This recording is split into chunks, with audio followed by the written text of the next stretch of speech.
மயில்களுக்கும் யானைகளுக்கும் இருப்பிடமா இருக்கிற சுற்றி வர மலைகளும் காடுகளுக்கும் நடுவுல அற்புதமான ஒரு அமைதியான ஒரு முருகன் கோயிலுக்காக போறேங்க.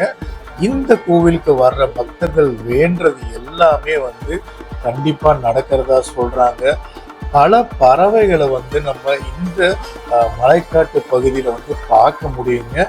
ஒரு அற்புதமான ஆன்மீக பயணமாகவும் மலையேற்ற பயணமாகவும் இந்த பயணம் இருக்க போகுதுங்க.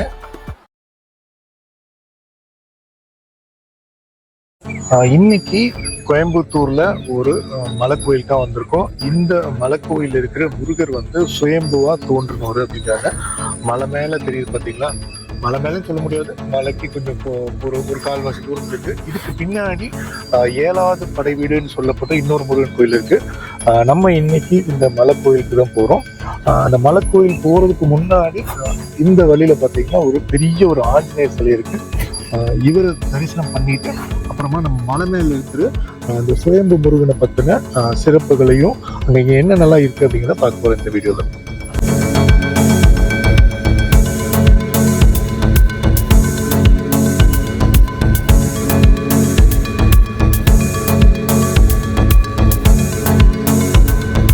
நம்மளோட இன்றைய பயணத்துல கோயம்புத்தூர் ரயில்வே ஸ்டேஷன்ல இருந்து கிட்டத்தட்ட 20 கிலோமீட்டர் தள்ளி இருக்கிற பெரிய தடாகம் அப்படிங்கிற பகுதியில் இருக்கிற அனுவாவி சுப்பிரமணிய சுவாமி கோயிலுக்காக நம்ம வந்திருக்கோம். இங்க நம்ம சுப்பிரமணிய சுவாமி கோயிலை பார்க்க போறோம். அந்த கோவிலுக்கு இடதுபுறமா இருக்கிற ஒரு பாதையில போகும்போது பிரம்மாண்டமா இருக்கிற இந்த ஹனுமார் கோயிலை பற்றியும் தான் நம்ம பார்க்க போறோம். தொடர்ந்து வீடியோ பாருங்க.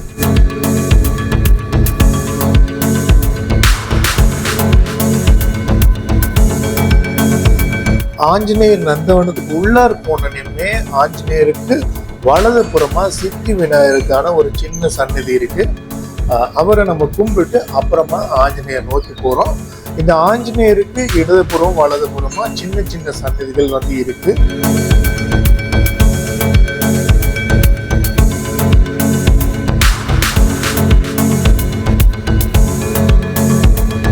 $45 அடி உயரத்துல இந்த அனுவாவி ஆஞ்சநேயர் சிலையை அமைச்சிருக்காங்க. அவ்வளவு பிரம்மாண்டமாவும் இருக்கு, பிரமிப்பாவும் இருக்கு. உங்களுக்கு பார்த்தாலே தெரியும், ரொம்ப அற்புதமா இருக்கு. அதுவும் அந்த மலைகளோட பேக்ட்ராப்லயும் அந்த வானம் மேகம் எல்லாத்தையும் நீங்க சேர்த்து பார்க்கும்போது உங்களுக்கு ரொம்பவே பரவசமா இருக்கு. ஹனுமானோட இடது புறத்துல பட்டாபிஷேக ராமருக்கான ஒரு சின்ன சந்நிதியுமே இருக்குங்க. இவங்களெல்லாம் நம்ம கும்பிட்டு அடுத்ததான் நம்ம அனுவாவி சுப்பிரமணியர் கோயில் நோக்கி தான் போறோம். அதனோட தோரண வாயில தான் இங்க இருக்குங்க.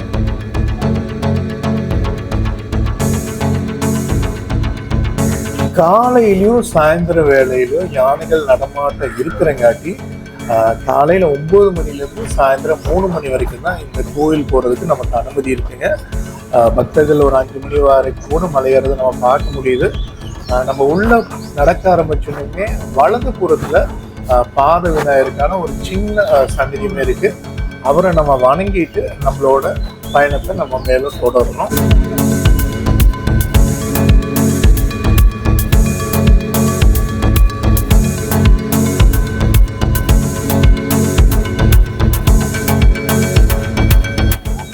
பாத விநாயகருக்கு கோவிலுக்கு எதிர்த்த மாதிரிங்க ஒரு சின்னதாக ஒரு ஒத்தையடி பார்த்து போகும்.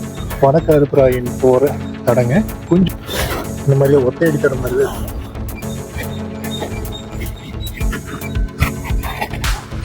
நல்லா அமைதியாக இருக்கும், கொஞ்சம் திகிலாக தான் இருக்கும்.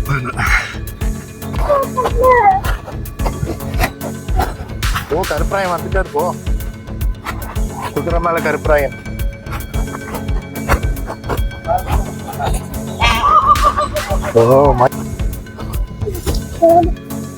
மயில் வரும், மயில் பறக்குது.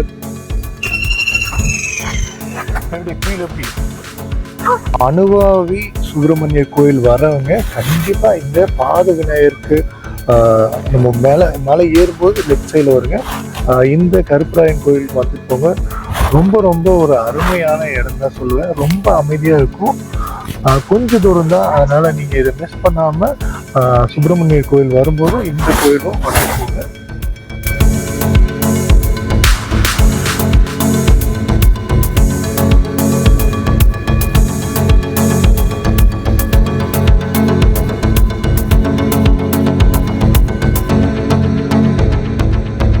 கருப்பராயன் கோயில் பார்த்துட்டு அதுக்கப்புறம் நம்ம படிக்கட்டு வரும்போது ரொம்ப ஒரு அழகான மயில் இருந்ததுங்க.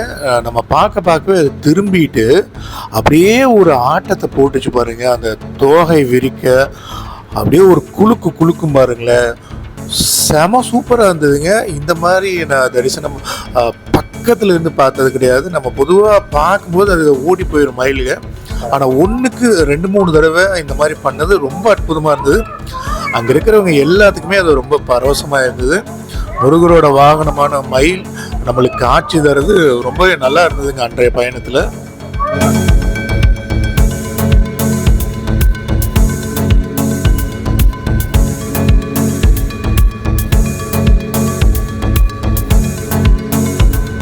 ஸோ இன்னொரு மயிலுமே இருக்காரு. இவர் நமக்கு என்ன தரிசனம் கொடுக்க போற தெரியல.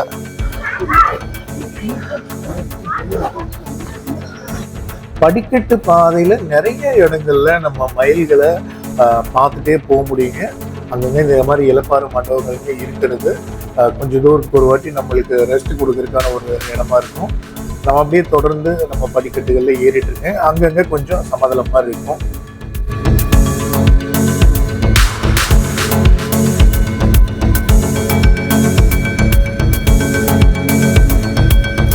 படிக்கட்டு ஏறிட்டு இருக்கும்போது இந்த கோவிலை பற்றின வரலாறையுமே நம்ம அப்படியே தெரிஞ்சுக்கலாங்க. இந்த கோவிலோட வரலாறுன்னு பார்த்தா ராமாயண காலத்து வரைக்கும் போகுதுங்க. அது எப்படின்னு பார்த்தீங்கன்னா, அப்போ ராமனுக்கும் ராவணனுக்கும் சண்டை நடந்துட்டு இருக்கும்போது ராவணனோட படைகளால் லக்ஷ்மரும் வானர படைகளும் பலம் வளர்ந்து மூர்ச்சையேறாங்க. அவங்கள காப்பாற்றி அவங்கள மறுபடியும் போரிட வைக்கணும்னா சஞ்சீவி மலையில் இருக்கிற மூலிகைகளை கொண்டு வந்தாதான் அவங்கள எழுப்ப வைக்க முடியும் அப்படின்னு ஜாம்பவான் அனுமானுக்கு யோசனை சொல்லி அனுப்பிச்சு வைக்கிற. அப்படி அனுமான் என்ன பண்றாருன்னா, சஞ்சீவி மலைக்கு போய் அந்த மூலிகைகளை எதுக்கு தேடிட்டு இருக்கணும் அப்படின்னு சொல்லிட்டு மலையவே பேத்தெடுத்து அப்படியே தூக்கிட்டு வர அப்படியே லக்ஷ்மணன் இருக்கிற பகுதிக்கு. அப்படி தூக்கிட்டு வரும்போது ஒரு இடத்துல ஆஞ்சநேயருக்கு தாகம் எடுத்திருக்குது. அந்த இடம் தான் இந்த அனுபவிங்க. தாகத்தோட இருந்த அனுமான் முருகப்பெருமான் கிட்ட வேண்ட முருகரும் என்ன பண்றாரு, தன்னோட வேலால அங்கிருந்து ஒரு இடத்த தாக்குறாரு. அப்படி தாக்குன இடத்துல இருந்து தண்ணீர் பீரிட்டு ஆறு போல வெளிப்படுதுங்க. அப்படி பீரிட்டு வந்த தண்ணீரை அனுமான் தன்னோட தாகத்தை தீர்த்துட்டு மறுபடியும் தன்னோட பயணத்தை தொடர்றாரு. ஹனுமானுக்கு நீர் ஆதாரமா இந்த மலை இருந்தங்காட்டி இந்த மலையை அனுவாவி அப்படிங்கிறாங்க. ஹனுமான் குமரன் மலை அப்படிங்கிற மாதிரி இன்னொரு பேருமே இந்த மலைக்கு இருக்குங்க. ரெட்டவாளுக்கு இது வருது, இங்க பாருங்க.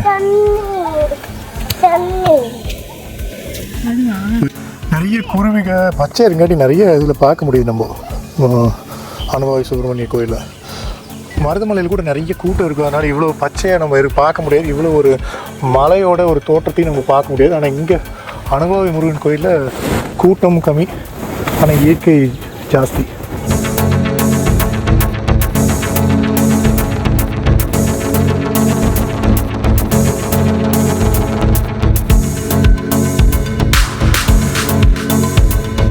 கிட்டத்தட்ட ஒரு 3/4 தூரம் வந்தோன்னே நம்ம இங்க இடும்பன் சந்நிதி பார்க்கலாங்க. இவரை கும்பிட்டு கொஞ்ச நேரம் அப்படியே இலப்பாரிட்டு அப்புறம் நம்மளோட பயணத்தை தொடரலாம். இடும்பன் கோவிலேருந்து நல்ல நெட்டு குத்தா ஒரு 50 படிக்கட்டுகள் மாதிரி இருக்குங்க. அதை நம்ம ஏறினோம்னா நம்ம கோயிலை அடைஞ்சிடலாங்க. ஸோ மருதமலையை விட 300 படிக்கட்டுகளுக்கும் குறைவு தான். ஆனால் இது கடைசி ஒரு 100 படிக்கட்டுகளுக்கு மேலே நம்மளை மூச்சு தங்கட வச்சுருங்க.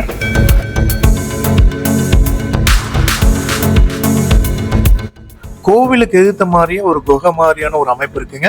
அங்க ஒரு 4-5 பேர் தங்குற மாதிரி இருக்கு. முன்னாடி எல்லாம் பூஜைகளை பண்ணிருக்காங்க, போறதுக்கு அனுமதிச்சாங்க. இப்போ யாரையும் அனுமதிக்கிறது இல்லைங்க. அதனால நம்ம தூரத்துல இருந்து பார்க்க முடியுது. நம்ம அப்படியே மெதுவா ஒரு 3/4 மணி நேரத்துல மேல வந்துட்டுங்க.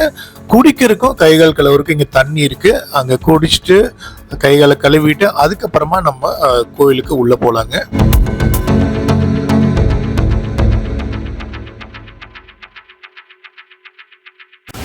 நம்ம மலை மேலே இருக்கிற கோயிலுக்கு பக்கம் வந்துட்டேங்க. பார்க்கும்போது அந்த இடத்துல பார்த்தீங்களா அனுமார் தெரிகிறாரு. முதல்ல நம்ம அனுமார் கோயில் போனோம் இல்லையா, அவர் அங்கே இருக்கார். இந்த இடத்துல தோரண வாயில் தெரியுது பாருங்க. அதுக்கு முன்னாடி எல்லாமே காடுகள் தான். இங்கே 5 மணி அப்படிங்கும்போதே உங்களுக்கு யானைகள்லாம் வர ஆரம்பிச்சிடும். அப்படியே அந்த சைடு பார்த்திங்கன்னா மேல்முடி இருக்குது. நம்ம இப்படியே மறுபடியும் கொஞ்சம் தூரம் போய் ஆனைக்கட்டி போய் மாங்கரையில் தாண்டி போகும்போது பெருமாள் முடி.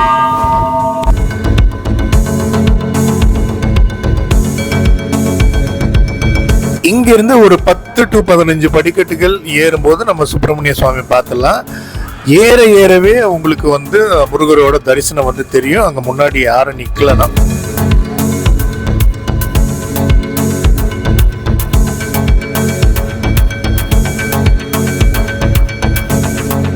கோயிலோட பின்புறத்தில் நம்ம கன்னிமூல கணபதியுமே நம்ம பார்க்கலாங்க. ரொம்ப அருமையாக இருக்குது. குட்டியாக தான் இருக்குது கோயில், ஆனால் ரொம்ப அழகாகவும் அருமையாக இருக்குது கோயில். கோவிலை சுற்றி வரும்போது நம்ம கோயிலுக்கு கிட்டத்தட்ட முன்னாடி வரும்போது நவ கிரக சாமிகளுக்குமே எங்கள் சன்னதி இருக்கிறத நம்ம பார்க்க முடியுங்க. கோயிலோட பின்பகுதியில எல்லாம் கடந்து அப்படியே நம்ம சுத்தி முன்னாடி வரும்போது நமக்கு இந்த இடத்த பாக்குறதுக்கே அவ்வளவு பரமசமா இருக்குங்க. ஏன்னா இயற்கை எழிலோடு சேர்ந்து ஆன்மீகம் கலக்கும் போது ரொம்ப அற்புதமா இருக்கு இந்த இடங்களை பாக்குறதுக்கு. இந்த இடத்துல ஒரு மண்டபமே இருக்குது, நீங்க பார்க்கலாம். கோவிலை சுத்தி வந்துட்டு இப்போ நம்ம அனுவாவி சுப்பிரமணியர் தான் வந்து நம்ம தரிசனம் பண்ண போறோங்க. வள்ளி தெய்வானையோட சமேதமா வந்து இங்கே இருக்காரு.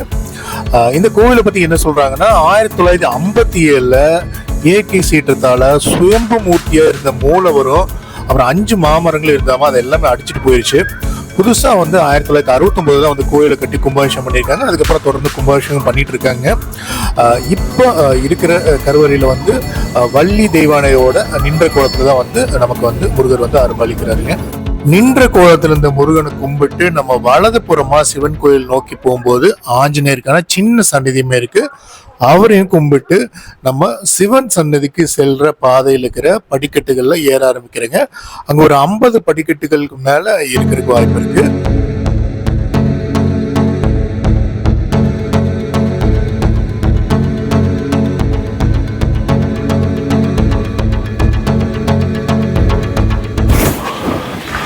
ஓம் நமச்சிவாய.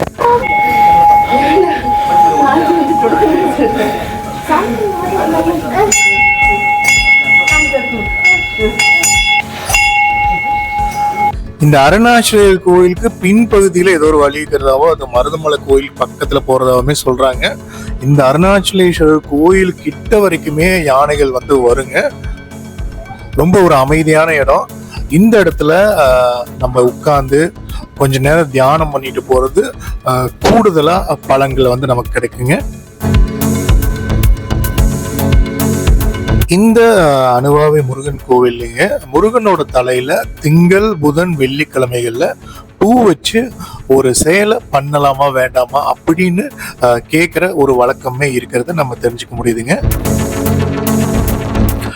இந்த கோவில்ல என்னைக்குமே வத்தாத ஒரு சொனை வந்து இருக்கிறதா சொல்றாங்க. அதனோட ஆரம்பம் வந்து எங்க இருக்குன்னு தெரியல. அதனால வந்து இதை வந்து காணா சொனை அப்படிங்கிற மாதிரி இதை வந்து குறிப்பிடுறாங்க. ஸோ மருதமலை வந்து மருத மரங்கள் நிறைஞ்சங்காட்டி மருதமலைன்னு சொன்னாங்க. ஆனால் இங்கே அனுபவி பார்த்திங்கன்னா அனுபவியோட தலைவிருச்சம் வந்து மாமரம், நிறைய ஆலமரம் இருக்குது, நிறைய மயில்கள் இருக்குது, நிறைய குருவிகள் இருக்குது. உங்களுக்கு ஒரு அமைதியான தரிசனம் வேணும் அப்படின்னா கண்டிப்பாக நீங்கள் அனுபவி சுப்பிரமணியர் கோயில் வந்தால் உங்களுக்கு கண்டிப்பாக கிடைக்குங்க. பெருசாக கூட்டம் கிடையாது. கொஞ்சம் கடைசி ஒரு 100 படிக்கட்டுகள் மட்டும் கொஞ்சம் நம்மளை ஏறதுக்கு சிரமப்படுத்திடும். ஆனால் 6 மணிக்கு நம்ம கிளம்ப வேண்டியதாக இருக்கும்.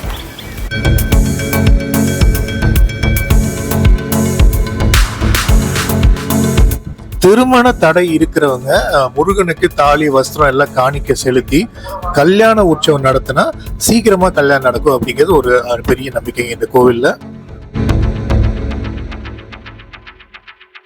கோயம்புத்தூர் மாவட்டத்தில் இருக்கிறதுலேயே ரொம்ப ரொம்ப அழகான முருகன் கோவிலுங்க. இந்த கோவில் இருக்கிற பகுதியில் நீர்வளம் இருக்கு, மலைவளம் இருக்கு, ரொம்ப ரொம்ப அருமையான பகுதியா இருக்கு. வடக்க பார்த்தீங்கன்னா குருவரிஷி மலை இருக்குங்க, அதாவது மேல்முடி ரங்கநாதர், தெற்க வந்து அனுபவி மலை, மேற்க வந்து கடலரிசி மலை, பெருமாள் முடி, அப்புறம் கொஞ்சம் தெற்கு சைடு போகும்போது மருதமலையுமே இருக்குங்க. ஏறத்தாழ ஒரு பசுமையான பள்ளத்தாக்குள்ளார போயிட்டு வர்ற மாதிரியான ஒரு ஃபீலிங் தான் வந்து நமக்கு இந்த அனுபவி சுப்பிரமணியர் கோயிலுக்கு வரும்போது கிடைக்குங்க.